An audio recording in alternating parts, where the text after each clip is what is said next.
क्या सोच रही हो माँ? किस चिंता में हो? रीना ने अपनी परेशान माँ को देख के पूछा।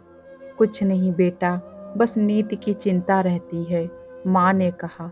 हाँ माँ, वो तो मुझे भी रहती है। रीना ने अपनी माँ की हाँ में हाँ मिलाई। इस बदलते जमाने के हिसाब से हमारी नीति कुछ ज़्यादा ही शांत और सुशील है। आगे सब कुछ कैसे संभालेगी, यही डर लगा रहता है। और ये बात करके हमेशा की तरह रीना और माँ गहरी सोच में डूब गए। वैसे तो नीति हजारों में एक थी, सुंदर, संस्कारी और हर काम में अव्वल रहने वाली।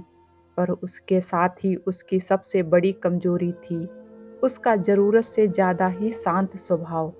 बचपन से ही उसे अपने आप में बिजी रहना, पढ़ाई के दिनों में किताब तो छुट्टियों में कैनवास, पेंट और ब्रश उसके दोस्त हुआ करते थे। बहुत ही सुंदर पेंटिंग बनाती थी नीति। इतनी कम उम्र में इतनी प्रतिभा कम ही देखने को मिलती है। इतनी सुंदर प्रतिभावान नीति की कुछ कमजोरी थी, तो वो थी उसका सीधापन, सरल स्वभाव, जिसके चलते उसे कई बार हर्ट भी होना पड़ता था।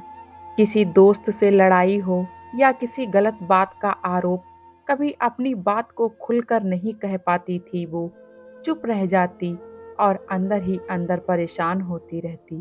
पर अपने शब्दों को हथियार बनाकर खुद के लिए लड़ना सबसे मुश्किल काम था उसके लिए। और इसी बात की चिंता माँ को हर समय परेशान करती रहती थी। क्या नीति, राधा ने तेरा पूरा नया ड्रेस खराब कर दिया और तूने उसे कुछ कहा भी नहीं। ये ठीक नहीं है। यदि कोई गलती करे तो उसे अपनी गलती का एहसास दिलाओ, माँ ने समझाकर नीति को कहा। कुछ नहीं होता माँ, हमेशा की तरह आज भी नीति चुप ही रही। और नीति की माँ की चिंता सिर्फ इन छोटी मोटी बातों को लेकर ही नहीं थी। उन्हें हमेशा लगता था अभी तो नीति अपनों के बीच है, कल को जब शादी के बाद या किसी विपरीत परिस्थितियों का सामना करना पड़ेगा तो नीति क्या करेगी। कहीं नीति की ये कमजोरी उसकी सबसे बड़ी दुश्मन ना बन जाए।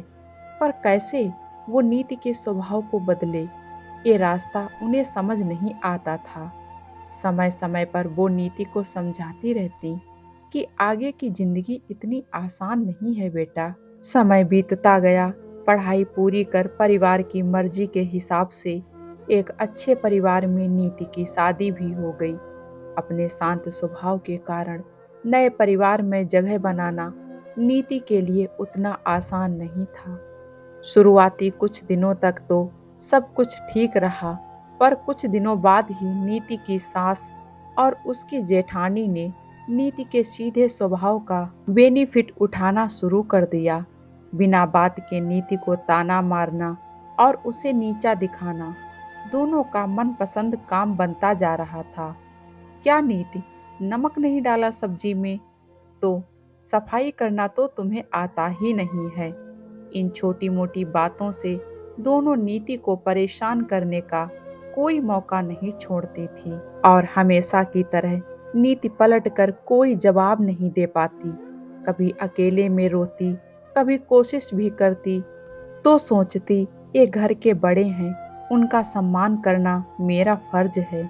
और इसी सोच के चलते अपनी कमजोरी से हार जाती वो। और सास और जेठानी के लिए तो ये सब एक मनोरंजन का साधन बन गया था। नीति तो एक सीधी साधी गाय है। सपना, जो कि नीति की जेठानी थी, ने हंसकर उसकी सास से कहा, हाँ वो तो है ही। और हंसकर दोनों नया मौका ढूंढने लगी नीति को नीचा दिखाने का। सब कुछ सहन करते करते वैसे ही पानी सर के ऊपर पहुंच रहा था।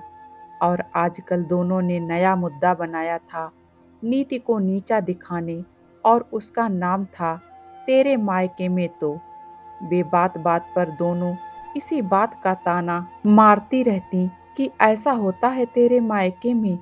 अभी कुछ दिनों पहले ही नीति पूजा के सामान में नारियल रखना भूल गई।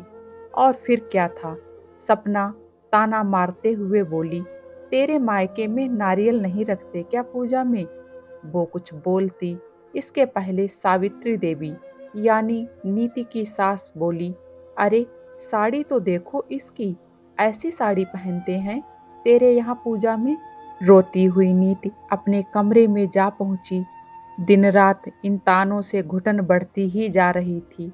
कोशिश कर रही थी अपनी कमजोरी से लड़ने की।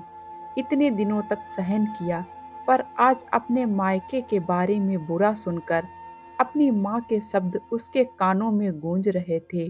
नीति, बाहर की दुनिया बहुत अलग है, अपने लिए लड़ना होगा।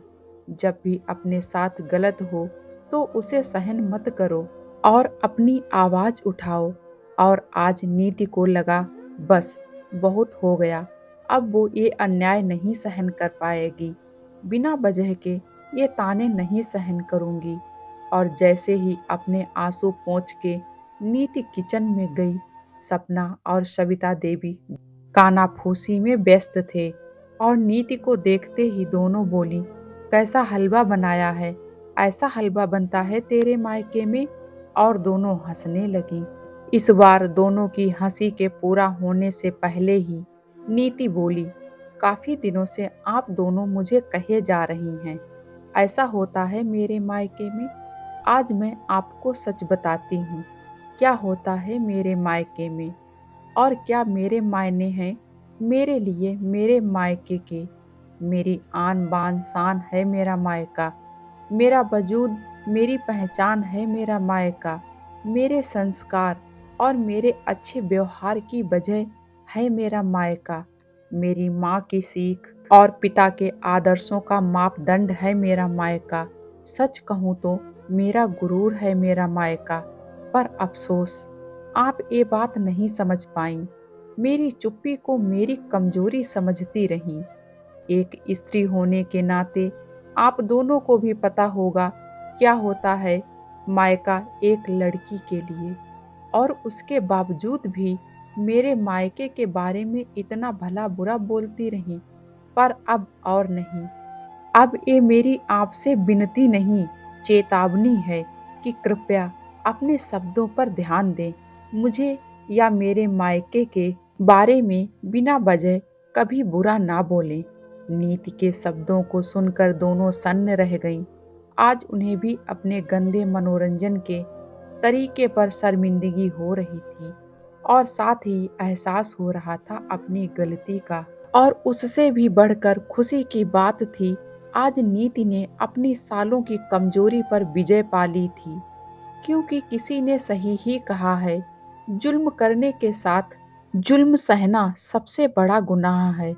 और नीति ने उस गुनाह से मुक्ति पा ली थी। दोस्तों, कैसी लगी ये कहानी? क्या सास और जेठानी नीति की सही थी या गलत थी? हाँ, ये बात सही है कि कोई कम बोले तो उसका कभी भी फायदा नहीं उठाना चाहिए। हो सकता जो कम बोले, क्या उसे जवाब देना नहीं आता? हर किसी को जवाब देना आता है। हो सकता है वो उसकी कमजोरी ना हो के उसके स्वभाव में हो। आपके क्या विचार हैं? कमेंट बॉक्स में ज़रूर बताएं। मिलते हैं एक और नई कहानी के साथ में। Thank you.